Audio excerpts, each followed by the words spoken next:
Hi everyone, I'm Carson, and this is Seven, and today we're reading a story. The story we're reading today is Ranger Ben Discovers the Mysterious Mr. OCD by Jennifer Cullen. Let's get into it. Chapter 1. Strange Changes. One ordinary day in the tiny town of Gladstone, a strange change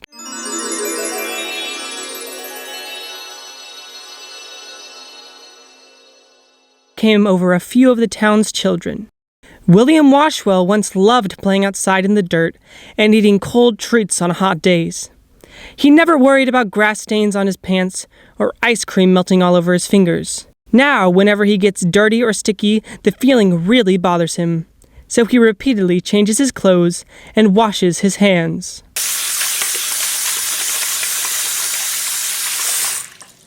Olivia Orderly used to like her peanut butter and jelly sandwiches any which way. First jam, then peanut butter, or peanut butter first and then jam.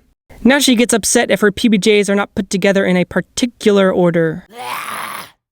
Charlie Checker walked to school every morning. Lately, as she strolled down the sidewalk on her way to school, a bothersome thought kept creeping into her head. You forgot to turn off the oven, the iron, and the electric blanket. You better run home and turn them off, or the house will catch fire. So Charlie hurried home and checked the appliances, which made her late for school every day. Henry Hoarder used to keep his room very tidy. Recently, his room reeked of rotten apple cores and moldy sandwiches. Stacks of papers, rocks, toys, and mismatched socks littered his bedroom floor. Now Henry worries about throwing things away because he has a really strong feeling that he might need them again someday. Help! The parents cried. Who can figure out what's wrong with our children? Chapter 2. Ranger Ben. Everyone in Gladstone admired 18-year-old Benjamin Storms, a plainclothes policeman, who they nicknamed Ranger Ben. Ranger Ben stood just 5 feet tall. His slender arms hung from his Lucky 7 t-shirt. Honey blonde curls flowed out from under a red baseball cap. His blue eyes sparkled behind thin gold-framed glasses. Freckles dotted his cheeks like cinnamon on a holiday cookie. A cheery white smile never left his face. Ranger Ben always wanted to follow in his grandpa's footsteps and work as a detective on the Gladstone police force. After graduating early from high school at age 16, Ben joined the police academy and earned his detective badge. When Ranger Ben heard about the strange things happening to some of the children in Gladstone, he wanted to help. Never fear, Ranger Ben is here. Super Detective Extraordinaire is on the case. Chapter 3. William Washwell. Ben jumped into his Ranger Rover and drove to the Washwell residence to look for clues. He parked his black dinosaur-sized vehicle in front of the Washwell home. He leaped out the door and landed like a professional gymnast on the sidewalk below, then sprinted in the front door and rang the bell. Mrs. Washwell answered. "Hello, Ranger Ben. We just started dinner. Please join us." Ben followed Miss Washwell to the dining room and took an empty seat at the table across from William. William gobbled down his spaghetti until a slippery noodle slithered off his fork and splattered spaghetti sauce all over his white shirt. "Oh no! Everyone take cover!" William's mother called as she lunged underneath the table. Her husband and daughter soon joined her. They all covered their heads with their hands. William glared at the tomato stain and screamed, "Ah! My shirt is dirty! I have to change it now!" William ripped off the stained shirt, tossed it to the floor, and bolted upstairs to get a clean one. Ranger Ben picked up the tomato-stained shirt and examined it under the kitchen light. William's family climbed out from under the table and looked at Ranger Ben with curious eyes, hoping he could solve William's problem. "I'm so sorry about dinner, Ranger Ben," Mrs. Washwell said, embarrassment written all over her reddened face. "No worries." Ranger Ben smiled and held up the stained shirt. "May I take William's shirt with me and look it over in my lab?" Mrs. Washwell nodded. Ben tucked the shirt under his arm, thanked the Washwell family for dinner, waved goodbye, and raced to his truck. Ben pushed a button on the truck's key fob. A miniature trampoline emerged from beneath the truck. Ben pounced on the trampoline flipped through the truck's open skylight and landed in the front seat behind the steering wheel. He threw William's shirt into a special hamper on the dash marked "Evidence for the Secret Lab," then drove home and went to bed. Chapter 4. Olivia Orderly. The next morning, Ben woke up hungry for donuts. So yummy. He grabbed his wallet and cell phone, then jogged the couple blocks to his favorite restaurant, Sweet Pete's. The waitress greeted Ben and led him to his usual booth. "Thanks, Al. Just give me a number 3, please." The waitress winked and smiled.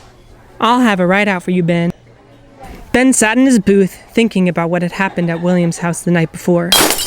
The sound of breaking glass jerked him out of his thoughts. A girl's voice shrieked through the restaurant. "You got my order wrong again! I wanted peanut butter first, and then the apricot jam on white bread! I can't eat this! Take it back!" Ben rushed to help Sal clean up the broken plate and pieces of bread strewn across the floor. As he approached the scene, Ben instantly recognized the rude young lady who had screamed at his favorite waitress. She was an old school friend, Olivia Orderly. As soon as Olivia saw Ben, she engulfed him in a tight bear hug. "Ben Storms, what are you doing here?" "I come here for breakfast. Sometimes. A lot." Ben's cheeks glowed bright red. Ben pulled away from the hug. "What are you doing here?" Olivia put her hands on her hips. "I came here to order a sandwich."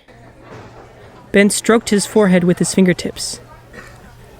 "Let me guess. PBJ? Right?" Olivia crossed her arms over her chest. "How'd you know that?" Ben glanced down at Sal, who was scrubbing peanut butter off the floor. "Just a crazy hunch." "They never get my order right in this place. It drives me completely bonkers," Olivia said, handing Ben a $10 bill. Ben stared at the money in his hands. "Where are you going?" "Home to eat breakfast." Olivia grabbed her purse and headed out the door. Ben sat down at his booth. A few minutes later, Sal arrived with his chocolate raspberry cream-filled donut and orange juice. So yummy. Thanks, Sal. And I'll take the girl's sandwich from booth 5. Will you wrap it up for me, please?" Ben handed her the $10 bill. The waitress pushed the money back at Ben. "Don't worry about it, honey. The trouble is, I will worry about it." Ben tucked the $10 bill into Sal's apron pocket. "She's an old friend, and I told her I'd take care of the sandwich. And one other thing, could I please have the broken plate and sandwich scraps from the earlier incident?" Ben stood up on the booth seat and whispered into Sal's ear, "It's official police business."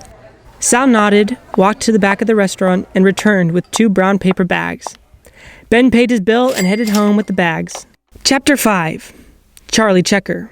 Ben rushed down the sidewalk, thinking about the clues he had collected so far. Suddenly, something hit Ben hard, and he found himself lying flat on his back. The brown paper bags flew through the air and tumbled to the ground. A familiar southern accent pierced the silence. "Ranger Ben, I'm so sorry." A girl with long, curly, brown pigtails picked up the paper bags and brought them to Ben. Ben sat up and took the bags from her. "Hi, Charlie. Why the rush this morning?" "There's a fire," Charlie said, pointing towards her home. "Why didn't you say so?" Ben pulled the cell phone from his pocket, ready to dial 911. "No, wait!" Charlie knocked the cell phone from Ben's hands. "There could be a fire." "What do you mean there could be?" Ben picked up his cell phone and dusted it off. I think I forgot to turn off my iron, oven, and electric blanket this morning. That's a serious fire hazard, you know. I'm going to check on them right now. I'm coming with you." Ben walked by Charlie's side, just in case there's a fire. Charlie grabbed Ben's arm and they darted down the sidewalk together. When they reached Charlie's house, everything looked normal from the outside. No smoke, no flames, nothing. Charlie ran up the front steps, threw open the door, and sped into the kitchen. The oven sat unused in the corner. Then she bounded upstairs to the laundry room. She found the iron tucked away in the cupboard above the washer and dryer. Then she scrambled downstairs to the living room. Her electric blanket lay neatly folded in the seat of an old rocking chair. Whew! Just a false alarm, I guess, Charlie said, plopping down on the couch. Charlie clicked on her favorite television show, instantly enthralled by the cartoon comedy. Ben picked up the electric blanket sitting on the rocking chair and examined it. Charlie, I need an electric blanket for an experiment I'm doing at my lab today. Do you mind if I use yours? Her eyes still glued to the television set. Sure, take it. It's the middle of May. I hardly ever use that thing. Just get it back to me by Christmas, okay? She said. No problem, Ben said. He tucked the electric blanket under his arm and turned to leave. One more thing, Charlie. Aren't you supposed to be in school? Charlie jumped to her feet and clicked out the TV. Oh my goodness, I totally forgot. Ben pointed to the front door. Hurry to the Range Rover. I'll drop you off at school on my way to the lab. Charlie skipped out the front door with Ben. Thanks, Ben. If I get one more tardy, my parents are going to take away TV for the rest of my life. Ben smiled at Charlie. You are so lucky I live next door. Chapter 6. Henry Hoarder. Ben and Charlie hurried to the Ranger Rover and hopped inside. Ben placed the 2 brown paper bags from the restaurant and Charlie's electric blanket inside the special compartment on the truck's dash labeled Evidence for the Secret Lab. Then Ben said, Engine start! The enormous truck roared to life, and then he said, Rover, back out! The truck slowly backed down the driveway. All of a sudden, the truck jerked to a stop. An electronic voice echoed through the truck's cab. It's Monday, Ben. You forgot to put out the trash. Aw, man, Ben said, hitting the steering wheel. Hold on, Charlie. I'll be right back. Ben pushed a button on the truck's key fob. The driver's side door popped open and an inflatable slide unfurled. Ben slid down the slide, jogged to the left side of his house, and lugged a jam-packed black plastic garbage can to the curb. As he headed back towards the Ranger Rover, something caught his attention. 2 little legs fluttered above the rim of a garbage can across the street. A muffled voice called for help. Ben hurried across the street and pulled a screaming boy from the garbage can. Henry, what are you doing in here? Henry held up a worn pair of tennis shoes. My mom threw away my lucky shoes. Henry hugged the shoes to his chest. I have to rescue them from the garbage collectors. Ben pointed at the shoes. Henry, I need a pair of shoes for the experiment I'm doing in my lab today. Could I borrow yours? Henry hugged the shoes even tighter. I'll give you a ride in the Ranger Rover when I'm done working in the lab today. Ben bribed, pointing to the huge black truck sitting in his driveway. Henry rocked back and forth on the balls of his feet, thinking. Then his grip loosened. Okay, but I expect a ride in the Rover right after dinner tonight, Henry said, handing Ben the shoes. Ben gave Henry a high five and ran across the street to his driveway. Chapter 7. The Secret Lab. Ben ran back to the Ranger Rover, climbed up the inflatable slide, slid into the driver's seat, and pushed a button on the truck's key fob. The slide deflated and sucked up into the truck's driver's side floor. The doors slammed shut. Ben and Charlie shrugged into 5-point harnesses. Rocket boosters lifted the Ranger Rover just above the driveway. Fly me to Gladstone Elementary, Ben said. A detailed map lit up on the truck's dash. The tires of the truck folded into the undercarriage. The Ranger Rover zoomed to the school and landed in the school's drop-off lane. Charlie thanked Ben for the ride and rushed to the school. Then Ben said, Fly me to the lab! The Ranger Rover shot high into the sky and disappeared into the clouds. Ben put the Ranger Rover in automatic pilot mode and then carefully studied all the clues in his notebook. He felt completely stumped by this mystery. Ranger Rover's electronic voice snapped Ben out of his depressed thoughts. Approaching lab, the electric voice said. Please prepare for landing. Ben pulled on a crash helmet. The Ranger Rover hovered high above the ocean.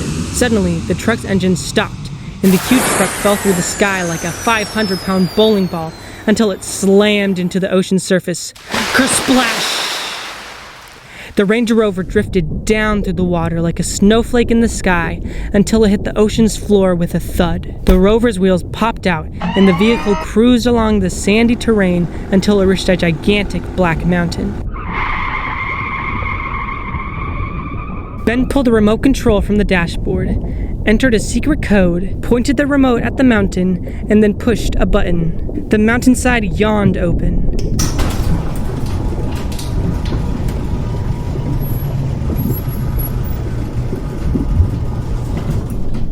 The Ranger Rover drove inside. The stony doorway trundle closed. The Ranger Rover came to a complete stop. Ben rummaged through the special compartment on the dash and placed all the evidence he had collected in a duffel bag. Then he took it to the supercomputer. Hundreds of buttons, switches, knobs, and levers decorated the computer's front. The computer housed 26 alphabetized compartments for holding important evidence. Ben took out Charlie's electric blanket and put it in the computer's C compartment. Then he pulled out Henry's dirty old tennis shoes and put them in the computer's H compartment. Then he took out the brown paper bags containing Olivia's PBJs and put them in the computer's O compartment. Finally, Ben pulled out William's red stained shirt and put it in the computer's W compartment. Then he pushed a big lit up green button. The computer's scanning device turned on. A yellow light flashed and 4 big words scrolled across the gigantic computer screen. Washer cleaner, checker, orderer, hoarder. Ben rubbed his chin. He opened his clue book, and there, written in all caps, was the word fear. Ben ran to his supercomputer and typed in the words washer cleaner, checker, orderer, hoarder, and fear. The computer searched through the worldwide criminal files. On the screen appeared a shady character by the name of Obsessive Compulsive Disorder, otherwise known as OCD, or his alias, Mr. OCD. That's it, Ben called. Mr. OCD is affecting the minds of the children in Gladstone. I've got to arrest Mr. OCD right away, Ben cried as he gathered up the evidence out of the supercomputer and loaded it back into the Ranger Rover. Excitement raced through Ben's body as he fastened the seatbelt, put on his helmet, and then pushed a red button on the steering wheel. The Ranger Rover transformed into a rocket. The Rocket Rover tipped backwards into vertical position. A lava rock ceiling loomed over the rocket. Ben pushed a bright yellow button with the letters BTG on it. BTG stood for Back to Gladstone. The Rocket Rover thrust toward the rock ceiling dangerously fast. Just as the nose of the Rocket Rover was going to hit into the rocky ceiling, the top of the mountain popped open and it flew into the beautiful blue sky. Ben put the Ranger rocket on autopilot. Then he sent a message to William, Olivia, Charlie, Henry, and their parents to meet him at the police station to discuss a new suspect in the case. Chapter 8. Mr. OCD's Reveal. At the police station, all the children and their parents crammed into Ben's office. Ben took a seat behind his desk. I took all your evidence down to my secret lab today, and I figured out who's been playing mind tricks on you. Ben took out a mugshot. His name is Mr. OCD. He loves to make you worry. He puts annoying, sometimes scary, repetitive thoughts in your mind. As hard as you try to forget the crazy thoughts, Mr. OCD just keeps reminding you to worry over and over and over. Ben thrust his chin towards William. Mr. OCD makes you worry about things being contaminated, dirty, or sticky. That's why you feel like you have to wash and clean things all the time. He nodded at Charlie. Mr. OCD makes you worry about checking on things. That's why you feel like you have to check your appliances or the house will catch on fire. He pointed at Henry. Mr. OCD makes you worry about throwing things away. That's why you feel like you have to collect lots of stuff, even if you already have too much of something or don't need something anymore. He winked at Olivia. Mr. OCD makes you worry when things are not done in a proper order. That's why you feel like you can't eat food when it isn't made to order. Ben folded his arms across his chest. I know just how annoying Mr. OCD is, because he's been playing mind tricks on me since I was 13. I thought I was the only person in Gladstone having the problem, until it started happening to all of you too. Ben continued. Today at my lab, I discovered that Mr. OCD plays his mind tricks on millions of normal-looking kids and adults worldwide. He's an international menace. Then Ben took off his baseball cap and pointed at his brightly colored shirt. Mr. OCD makes me worry about the clothes I wear. I feel like I have to wear my lucky red baseball cap and t-shirt every day or I'll have bad luck. The children felt better knowing that someone as strong and cool as Ranger Ben was having the same problems with Mr. OCD's nasty mind tricks as they were. The children all talked at once. How can we stop Mr. OCD from playing mind tricks on us? Ben held up his hand and looked at each child one by one. We have to learn how to face our fears. Ben shook the mugshot of Mr. OCD. I realize it will take time and patience to learn the proper techniques to fight Mr. OCD's mind tricks. But as we fight against him every day, his influence will become weaker and our minds will become stronger. If we can lock him out of our minds, it will be as if we locked him in jail for life. We'll do it! All the children clapped their hands. Yes, that's the spirit! Ben gave high fives to all his friends. Chapter 9. Mr. OCD Gets Caught. Ben drew thick bars across Mr. OCD's mugshot with a marker. Mr. OCD is going to be a tricky fellow to capture, so we will need some professional help. He pointed out the window. The mind trick professionals work across the street at the doctor's office. Ranger Ben, the children, and their parents trooped across the street to the doctor's office. A man in a white lab coat greeted them near the front doors of the office. Hello, I'm Dr. Brainlock, a child psychiatrist. He extended a hand to Ben, each child, and their parents. This is Miss Bridlemite, a behavior therapist here at the clinic. We wanted to help you fight against Mr. OCD. Please follow us and we'll get started. First, Dr. Brainlock met with Ben alone. Then he met with each child and their parents individually. He wrote up a customized treatment plan for each person. He determined that everyone needed to meet with Miss Bridlemind on a regular basis to learn response prevention techniques that would help them fight against Mr. OCD's mind tricks. Ben and his friends attended therapy religiously each week. Miss Bridlemind used a plastic model of a brain to teach Ben and the children about their obsessive worries. She explained that because of a malfunction in the caudate nucleus, it was not properly filtering out repetitive thoughts like your hands are dirty and recurring impulses like go wash your hands. Instead, it was letting the repetitive thoughts, your hands are dirty, and recurring impulses, go wash your hands, through to the brain's cortex, where thoughts and emotions come together. As a result, the cingulate nucleus at the brain center, which helps shift attention from one thought or behavior to another, became overwhelmed and got stuck on certain behaviors, thoughts, or ideas. Your hands are dirty. Then, the cingulate nucleus sent out a false alarm to the body, telling it that something horrible would happen if the recurring impulses, go wash your hands, were not acted out. Miss Bridlemind also taught Ben and the children a 4-step process that, if used on a daily basis, would actually change their brain chemistry so they would feel less fearful and anxious. First, Miss Bridlemind taught everybody to blame their obsessions, repetitive thoughts, and compulsions, reoccurring impulses, on their malfunctioning caudate nucleus, because it triggered the biochemical imbalance in their brain that caused the repetitive thoughts, which led to the intense feelings of worry and anxiety. This malfunctioned brain problem was not their fault. It was a chronic medical condition called obsessive compulsive disorder, OCD.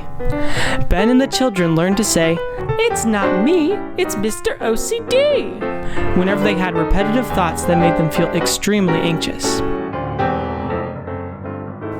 Second, Miss Bridlemind taught everybody to intentionally rename his or her obsessions, repetitive thoughts, and compulsions, recurring impulses. She explained that nobody has the ability to control the repetitive thoughts that Mr. OCD puts in their minds, but people can learn to control how they react to those repetitive thoughts. It is important to recognize that even though the obsessions may feel real, the way you feel you need to react to those obsessive thoughts is not real. She used William and his obsession with feeling dirty as an example. William has to train himself to say, "My hands don't feel dirty. I'm having an obsession that my hands are dirty." Or, "I don't need to wash my hands. My brain is just sending me impulses to wash my hands." She explained that this technique would work for other obsessions and compulsions, including checking, hoarding, ordering, and perfectionistic thinking as well. The goal was to learn to resist the urge to react to the repetitive thoughts that Mr. OCD put in your mind. Third, Miss Bridlemind taught everyone the art of distraction. This technique taught Ben and the children how to shift their attention away from their obsessions, repetitive thoughts, and compulsions, recurring impulses, to focus on their constructive, enjoyable activities. Some of the distraction techniques Ben and the children practiced during therapy were walking away from Mr. OCD, putting a limit on Mr. OCD, changing up Mr. OCD's rituals, doing the opposite of what Mr. OCD said to do, or making fun of Mr. OCD.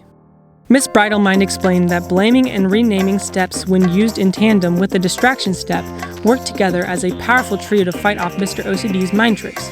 She taught Ben and the children that over time, if they consistently applied the blaming, renaming, and distraction techniques, that their brain would learn to downplay the repetitive thoughts and recurring impulses that before behavior therapy would normally tempt them to perform compulsive behaviors. During behavior therapy, William, Olivia, and their parents felt they needed more help than the behavior modification therapy alone to combat their medical condition.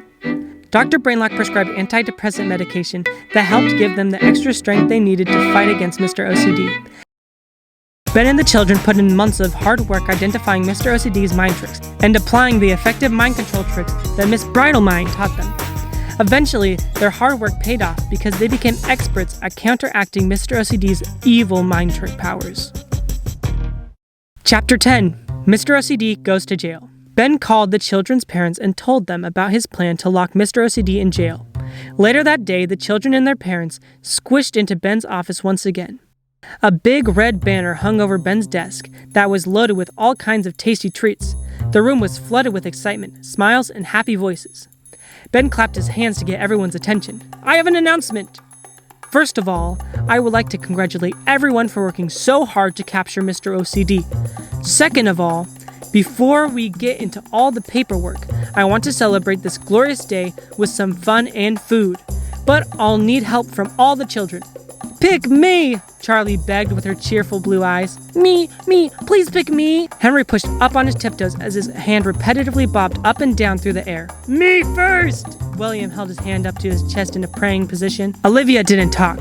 She just smiled at Ben. Ben chose Olivia to help first. Olivia grabbed the ice cream scoop off of Ben's desk and scooped ice cream into bowls for everyone. As she scooped ice cream into her own bowl, a nervous thought filled her mind.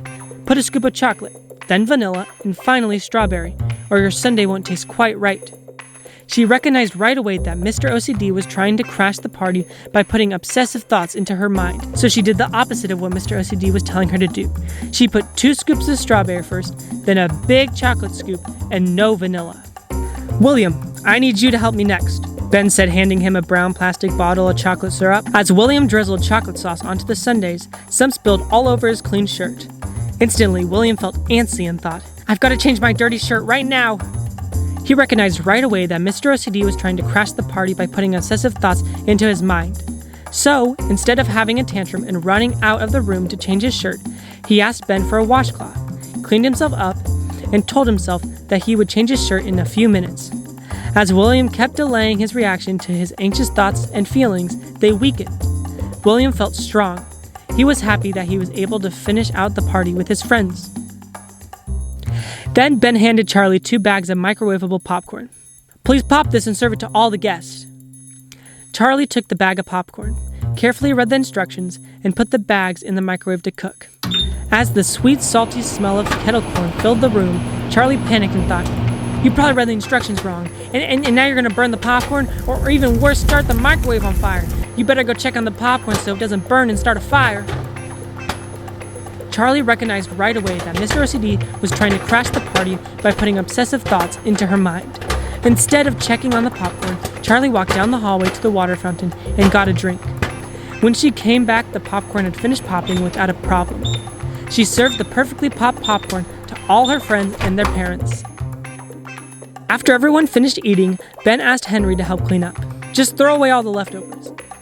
Ben pointed to his desk loaded with half-empty ice cream cartons, a partially used bottle of chocolate syrup, all manner of ice cream toppings, and a big plastic bowl, a quarter full of popcorn. Henry felt uneasy about throwing away the food and thought, I can't throw away perfectly good food. I should take the food home and eat it later. He recognized right away that Mr. OCD was trying to crash the party by putting obsessive thoughts in his mind. So, instead of worrying about throwing things away, he decided to make fun of the thoughts Mr. OCD put in his head. Henry wrote the words, trash-eating monster, on a brown paper grocery bag in permanent marker. Then he cut holes in the bag for his head and arms. He wore the garbage bag over his clothes and pretended to be a trash-eating monster as he went around the room picking up garbage. The distraction worked, and Henry did the job. Ben stood up on the desk and shouted, You did it! All the children turned and stared at Ben. Tonight you ignored all the thoughts that Mr. OCD put into your minds. You grew stronger, and Mr. OCD grew weaker. Ben jumped to the floor and reached into the desk. Now I want to return some items that I borrowed from you months ago. Ben presented William with spaghetti-stained shirt. He handed Olivia 2 brown paper bags. He gave Charlie her fuzzy electric blanket. He tossed Henry his dirty, holey tennis shoes. The children studied the items in their hands, marveling at how far they'd come. One at a time, each child looked up at Ben.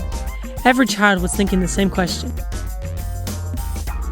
Finally, Olivia broke the silence. What about you, Ben? Have you learned to control Mr. OCD's mind tricks? Ben's cheeks glowed red. He hated being put on the spot. Why do you think I'm wearing a brown fedora, brown shirt, and brown leather jacket? Olivia thought about the question for a minute. Because you wanted to dress up like Indiana Jones for the party? Ben smiled. Good guess, but no. I'm giving Mr. OCD some limits. I only wear my red baseball cap and a Lucky 7 t-shirt once a week now, to show Mr. OCD that the clothes I wear don't make me a better detective. Ben opened the bottom drawer of his desk. He pulled out his red baseball cap and Lucky 7 t-shirt. Bring your OCD items with you. There's something we need to do. Ben took the children down the hall to an empty jail cell. He waved them closer. Bring your items over here. Locking up these items shows that you have locked Mr. OCD out of your minds forever. Ben and the children tossed their items into the empty jail cell.